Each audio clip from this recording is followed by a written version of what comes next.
ఓం మహాగణాధిపతయే నమః. ఓం గురుభ్యో నమః. ఓం శ్రీమాత్రే నమః. పరమేశ్వర స్వరూపమైనటువంటి జ్యోతిష, వాస్తు మరియు ఇతర అనేకమైనటువంటి శాస్త్రములను మనకు అందించినటువంటి మహర్షులకి నమస్కారం. హయగ్రీవ హయగ్రీవ హయగ్రీవేతియో వదేత్తస్య నిస్సరతే వాణి జహ్నుకన్యా ప్రవాహవత్. అరుణాం కరుణాతరంగితాక్షీం ధృతపాశాంకుశపుష్పబాణచాపాం అనిమాదిభిరావృతాం మయూకైః అహమిత్యేవ విభావయే భవానీం. శ్రీమాత్రే నమః. ప్రేక్షకులకి ఆ లలితాంబిక అమ్మవారి యొక్క అనుగ్రహం పరిపూర్ణంగా కలగాలని మనస్ఫూర్తిగా కోరుకుంటూ మనం ఈరోజు వార ఫలితాల్లో 15వ తేదీ నుంచి 21వ తేదీ వరకు ఉన్నటువంటి గ్రహస్థితి ఏ విధంగా ఉంది అని చెప్పి చూసుకున్నట్లయితే, వృషభంలో గురువు ఉన్నాడు వక్రించి, అదేవిధంగా చంద్రుడు కూడా కలిసి ఉన్నాడు. ఈ చంద్రుడు కర్కాటకం నుంచి సింహం వరకు ఉంటుంది ఈ వారం రోజుల ప్రయాణము. కుజుడు కూడా కర్కాటకంలో వక్రించి ఉండడము, కన్యారాశిలో కేతువు మనకి ఈ వక్రగతి పోతుంది. వృశ్చికంలో ఉన్నటువంటి బుధుడికి వక్ర త్యాగం అవుతుంది. రవి ధనస్సులోకి వస్తున్నాడు ఈ 15వ తేదీ నుంచి. అదేవిధంగా శుక్రుడు మకరంలో, శని కుంభంలో, మీనంలో, రాహు యొక్క సంచారం జరుగుతుంది.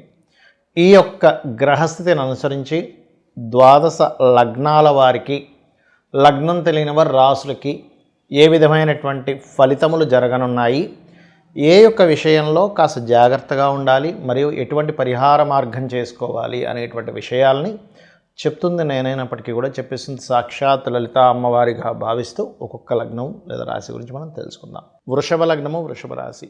మీకు ఈ యొక్క మాసంలో ఈ వారంలో ఆధ్యాత్మికంగా ఎక్కువగా వెళ్ళడం జరుగుతుంది. కొంచెం ఫ్రెండ్స్తో జాగ్రత్తగా ఉండండి. షేర్ మార్కెట్ రిలేటెడ్ సంబంధించిన విషయంలో మరింత జాగ్రత్త అవసరం. ఈ 3వ స్థానంలో ఉండేటువంటి కుజుడు వక్రించుకుంటూ 2లోకి వచ్చాడు.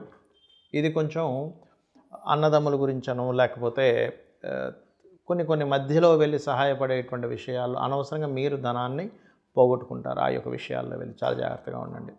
గృహం కోసం ఎప్పటి నుంచో చేసే ప్రయత్నం ఖచ్చితంగా ఫలిస్తుంది, అందులో ఎటువంటి సందేహం లేదు. కాకపోతే ఇక్కడ ఈ 3లో ఎప్పుడైతే కుజుడు ఉన్నాడో, ఒక్కొక్కసారి తెలియకుండానే చూడండి, ఏదైనా డాక్యుమెంట్స్ అవి అక్కడ ఉండే ల్యాండ్, ఏదైనా డిస్ప్యూట్స్లో ఉండే ల్యాండ్ తీసుకోవడం కానీ ఇటువంటివి జరుగుతాయి. కాబట్టి ఈ యొక్క విషయాల్లో చాలా జాగ్రత్తగా ఉండండి.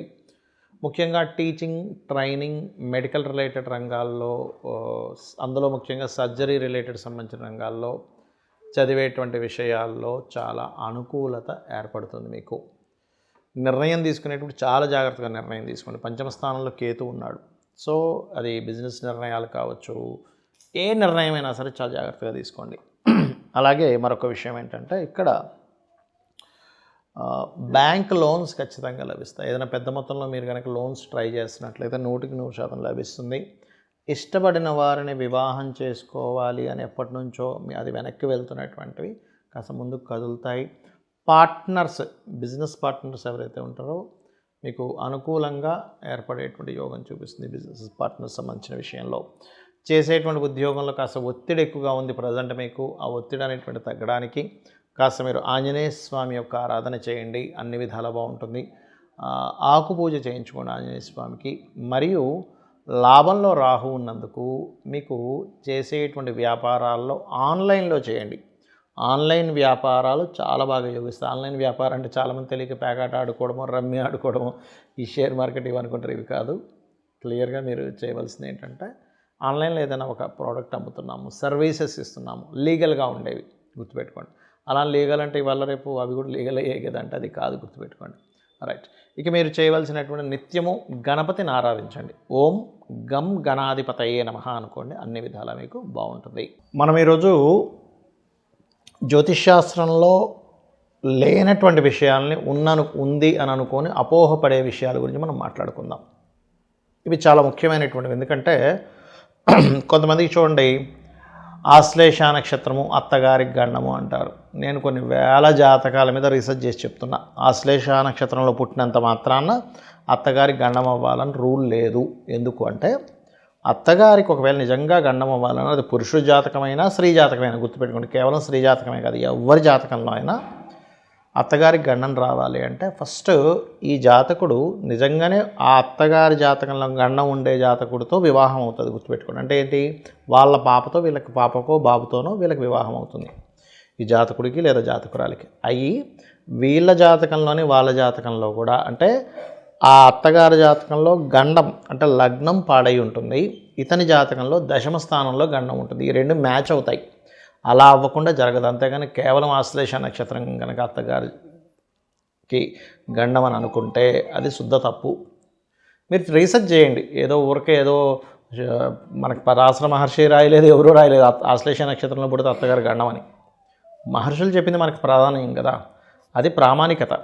కాబట్టి నేను రీసెర్చ్ చేసి చెప్తున్న అంశం ఏమిటి అంటే, కొన్ని వేల జాతకాలు తీసుకొని చెప్పినటువంటి అంశం ఇది నేను చెప్తుంది. కాబట్టి ఇట్లాంటి అపోహల్లోకి వెళ్ళకండి. అలాగే మూలా నక్షత్రం స్త్రీని జాతకం చేసుకుంటే మూలం ఉన్న వాళ్ళు పోతారంటారు. అట్లాంటివి ఏమీ జరగవు. ఎందుకంటే మూలా నక్షత్రం సరస్వతీదేవి యొక్క నక్షత్రము, గుర్తుపెట్టుకోండి. కాబట్టి ఇటువంటి అపోహల నుంచి మొట్టమొదటిగా బయటికి రండి. ఇక రెండో విషయం ఏంటంటే, కాలసర్పదోషం ఉందండి జన్మజాతకంలో, అమ్మో ఇంకా ఏమీ అసలు పనికిరాదు, జీవితం మొత్తం ఇంకా అయిపోయింది అనుకుంటాం. నేను ఒక విషయం చెప్తాను. కాలసర్పదోషం అంటే రాహుకేతువులు, అంటే ఉదాహరణకి ఇక్కడ రాహు ఇక్కడ కేతువు ఉన్నాడు కదా, ఇక్కడనే కదా ఎక్కడైనా రాహుకేతువులు ఆపోజిట్ డైరెక్షన్స్లోనే ఉంటాయి. ఒకవైపు అన్నీ అంటే ఈ గ్రహాలన్నీ ఇటువైపు కానీ ఇటువైపు కానీ ఉంటాయి. అంటే రాహుకేతువులకి ఈ రాశి నుంచి ఈ రాశి లోపల కానీ అటు కానీ ఇటు కానీ ఉండి ఒక గ్రహం కూడా లేకపోతే బయట వైపు, దాన్ని కాలసర్పదోషం అంటారు.